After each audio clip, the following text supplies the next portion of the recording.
Hello there, it is Eric here, and it is a wonderful Monday afternoon, well, evening. It's 4:07, Monday the 21st of November, 2016. And it's a beautiful day out today. Extremely gorgeous, just gorgeous day.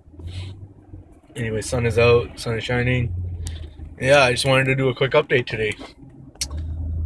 First things first, I ordered a watch and I have received it. It's sitting at home waiting for me. I'll probably do an unboxing when I get home. So I'm very excited about that. I've been looking forward to this purchase for about a week now. I was supposed to buy this watch. I was supposed to buy a watch 3 months ago when I started my new job, but I just never got around to it. And I had other things going. Yeah, so this month actually I made quite a few purchases. I bought some boots, and I got a watch, and I got a suit, so pretty much upgraded a good wardrobe. Oh yeah, yesterday I got a sweet sweater. My wife pointed it out and she's like, you have to have that. It looks too good not to have it. So I purchased that. And yeah, I've just been steady upgrading my wardrobe. And yeah, so I just wanted to touch on that. I think it's important to upgrade your wardrobe once in a while because of a few reasons. Number one is the way that it makes you feel. The certain types of clothing that you wear reflect on how you feel, and certain clothing makes you feel a certain way. It's not always the case, but I find this to be very, very much the case for me. Secondly, this isn't always the case either. The way you dress directly impacts how people will perceive you.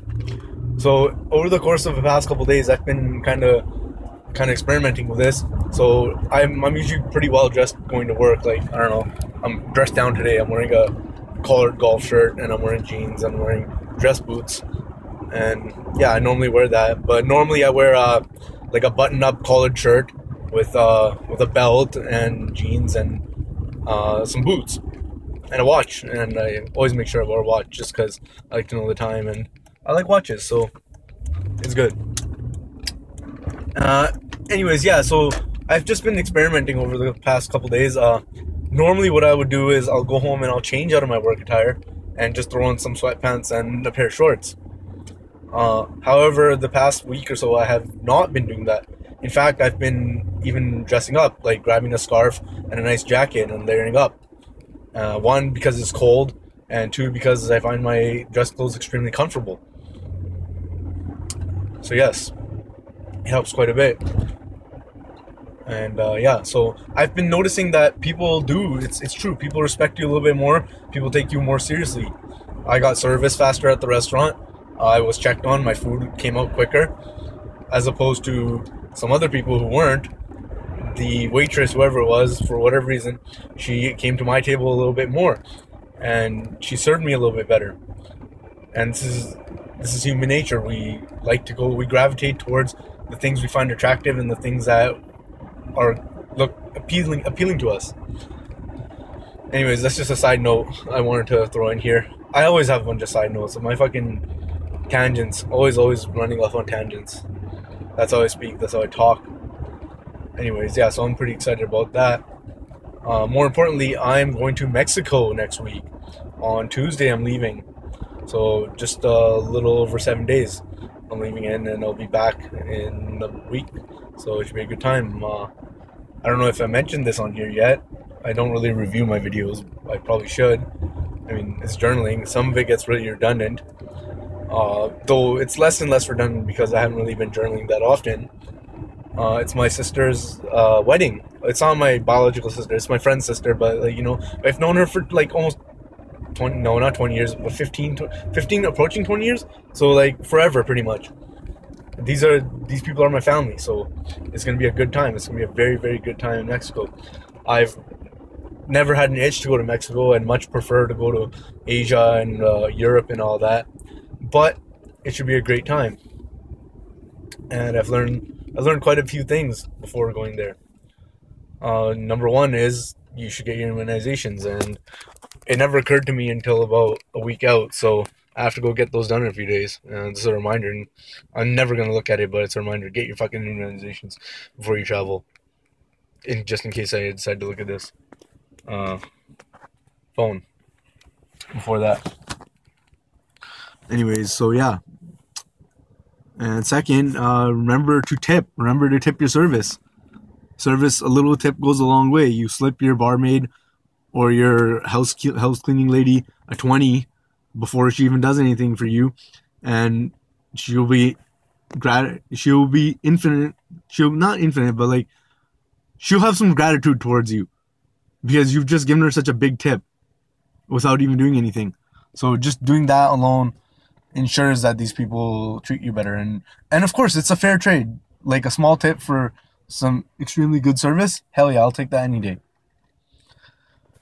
Third, I think those one, the watch and how you dress. Two, going to Mexico.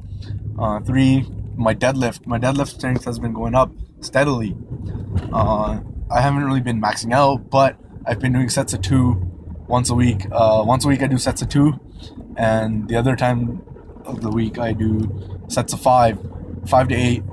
Last time I did rack pulls, sets of 8, and the week before that I did sets of 5 from the regular height, regular deadlift from regular height, and I do sets of 5. But then on my strength days, I like to go sets of 2. I just start off with 185, then I stack on 10s on each side. I just keep on going at 20 pounds until I feel like, I shouldn't do this. A couple weeks ago, I was only hitting 265. Then I started hitting 285. And then I'm at 305 now. No, I think even last time I went up to 325. So the goal is coming along very good. The goal will be, I think I set my goal to 350. I don't remember. I have it written on a board, so I'm not going to say exactly what it is. So yeah.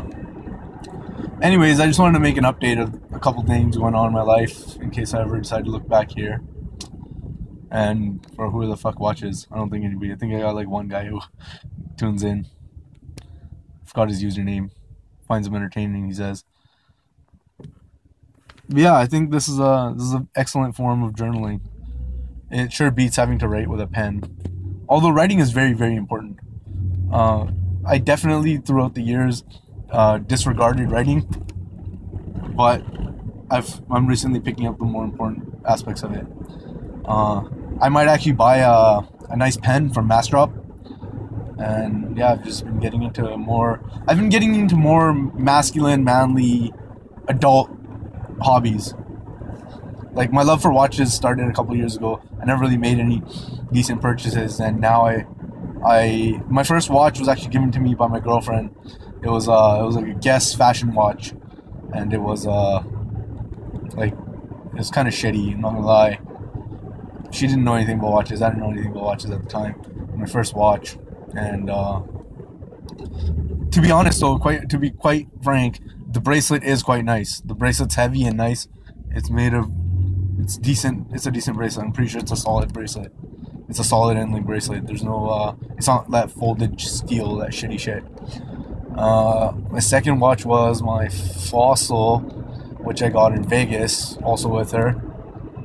My third one was, I don't recall what my third one was. I've had a couple like little piece of shit, like, here and there watches.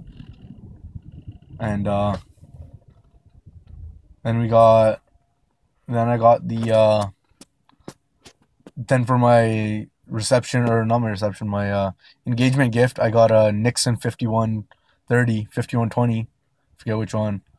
And it's a rose gold watch with the brown band. That was a step in the right direction. Like Nixon isn't exactly a watch brand, but it's less out of the fashion range and more into the watch range. And then I picked up this thing. I had to have this again from when I was a kid. The Casio F91W, which is just a classic watch. So much, like, I heard there's a lot of so I've read that there's a lot of and I believe it, there's a lot of heritage and just notoriety in the watch community over it, because it's like the original masterpiece. It's like $10 or $15 in Canada because of like the shitty pricing and the shitty dollar. But yeah, so it's quite a nice piece. And now I have another piece, which I'll unbox at home. The choices for this one were gonna be, there's a couple that I looked at. I looked at a Panzera Aquamarine, which was on Massdrop. I looked at an Orient Mako. I looked at an Orient USA. I really want an Orient Bambino because my wife thinks that it will be better for me because it's a dress watch. Oh, one other watch I have is this is a complete fashion watch. It's like a square Armani with a black leather band. So it's all blacked out. It looks pretty nice, not bad. It's more of a wristband than a watch because there's no, on the face it's very simple. It's an all black watch, black face, black clasp, and it's just got two needles, one for the hour and one for the minute. One for the hour, minute, and a second. And they're very simple and plain. No lettering, no nothing. So it's not bad. And my choices, like I said, my choices for this one were the Seiko SKX 007, Seiko SKX 009. I was thinking about getting the Seiko Orange Monster. I think that's like the SRP 31 or some shit. I almost picked up a Sarb 065. I didn't want that because it was too big and clunky looking. A couple Orient Mako, Orient USA. Those are also up there in the choices. And I think there was a couple others that I wanted. Oh, this Aqua Swiss? No, not Aqua Swiss. The Swiss Army knife, whatever the hell it's called. Victorinox, Maverick 2, that was another option. But you will see what I got when I got home. And I got an upgraded bracelet for it. The bracelet options were the Super Jubilee from Miltat, the Super Oyster from Miltat, the Super Engineer 2, or the Shark. I liked all of them, to be honest. I think I will pick up a Shark. The Shark just looks very great, turns any watch into a statement piece. But I will unravel what I have at home. Oh, and I picked up a NATO as well. I made sure I picked up a Bond NATO. Anyways, see you guys back at home. Peace.